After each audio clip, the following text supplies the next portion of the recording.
This is Mario once again with MI Microflight, and this is my ultralight dual pilot open frame that is inspired by the Piper. You can see that the frame is done with aluminum and carbon rods to keep it very lightweight. It's a very lightweight structure. The wing is very similar to the wings that I make for the other ultralights, the MIA Quicksilver style, and also the Tandem ultralight.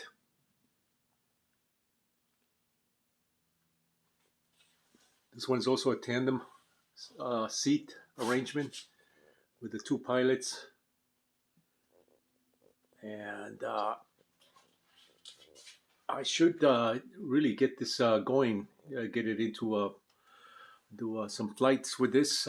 Since I built it, I haven't had a chance, to take it out to the field. As you can see, it's got the receiver servos. Everything is pretty much mounted. Yes, all the servos are mounted there, but it's missing the ailerons, so I have to finish the ailerons on this one, and should be able to take it for a test ride drive. I don't suspect this is going to fly any different than my other RC Ultralights because basically it uses the same wing area. Stabilizers are very similar in terms of surface area, and it's done very much same way as I build my other RC Ultralights. This one right here was built with a double fabric on the stabilizers to keep it nice and tight around the curvatures, because this one has some curves here. So it's a little more complex than just straight lines, as are my other ultralights of Quicksilver. So you can see how that's a dual fabric on both sides. Actually, I had to do those parts as almost like pillow sleeves or like a sack, that fits over the form. That's an aluminum form with carbon rods as well. And I said this in other videos, the way I build my ultralights, I use aluminum where it's necessary, and I use carbon rods also as necessary from a logical standpoint. Carbon rod is used on my wings to give it stability and also a little bit of flexibility in case it crashes. In the old days, some companies attempted to do RC Ultralights with a lot of aluminum. And what happens when you use a lot of aluminum in the wrong places, you end up with a frame or a wing that when it crashes, it basically destroys itself. You end up with cracked aluminum parts. Not in the MIA RC Ultralights. That's something that I was studying from previous models, and there haven't been too many RC Ultralights in past years to that would deem my total improvement or not approval. And because the way they were built, the way they were designed, and just the common sense logic, in keeping an ultralight not only lightweight but also very crash proof. And so when I set out to do my ultralights, and this is also why I established my microflights, because I just could not find anything that would fit that bill. Most of the stuff that was out there was I thought I could do better, and I have, over the years. I've been doing this since 1999. Of course, I established, a lot of the micro helicopter, very early on micro helicopter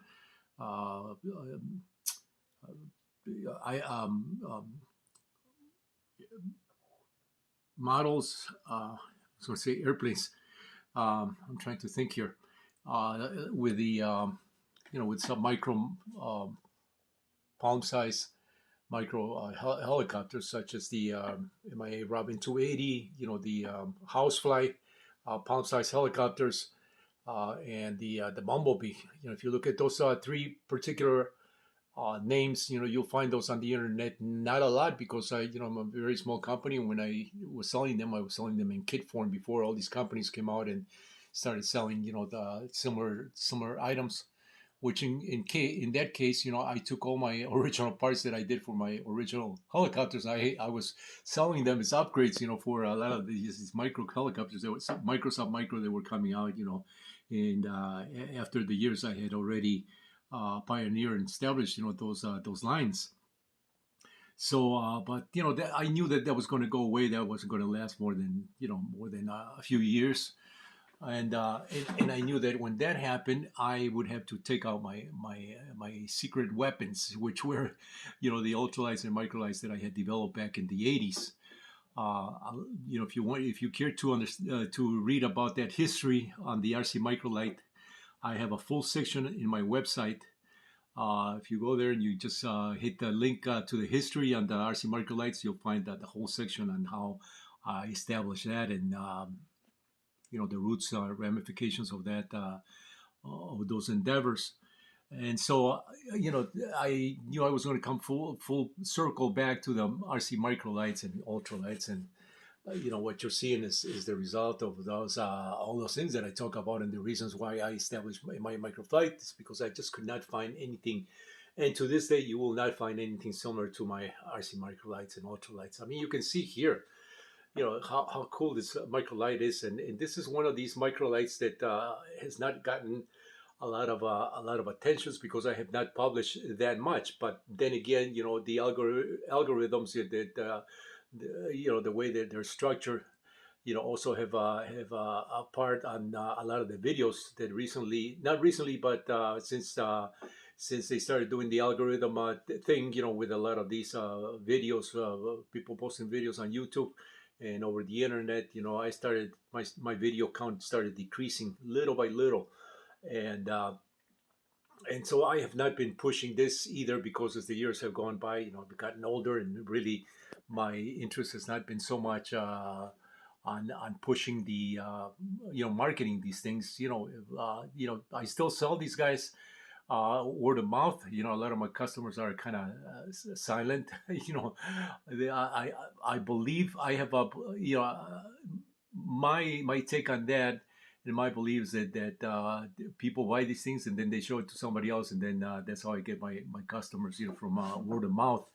So I don't advertise, and I'm not interested in advertising these things anymore. Like I said, I've been doing this for the past 23 years, since 1999 that I've been making these things. Well, not so much the ultralights, but still, so a lot of the stuff I'm not pushing it, and so I guess the algorithms also see that, how many videos you post, and how you post, and what content, and how you label these things with keywords. So I'm not really into that as much as I used to be in the early days, where I used to be on a lot of radio controlled forums, posting and also fighting with people that wanted to stifle my operation and my work.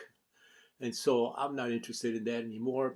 I've been very happy not being part of that, because there's a lot of wasted time. I'd rather be spending time, building things and doing fun stuff. But I thought I'd do this video just as an update on this microlight here, which I'm itching to complete. I have to do the ailerons and just take it for a test drive. This is to this day is one of my best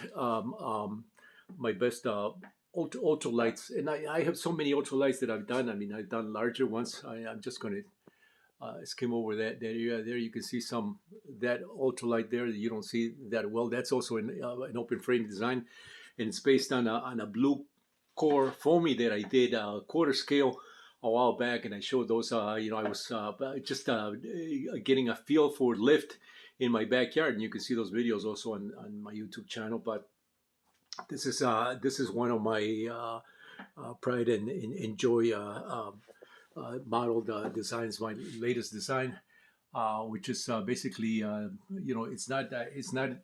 it's inspired by a lot of ultralights because of the open frame design, but the whole concept and the way I'm approaching these with the methods that I'm using in combination of materials.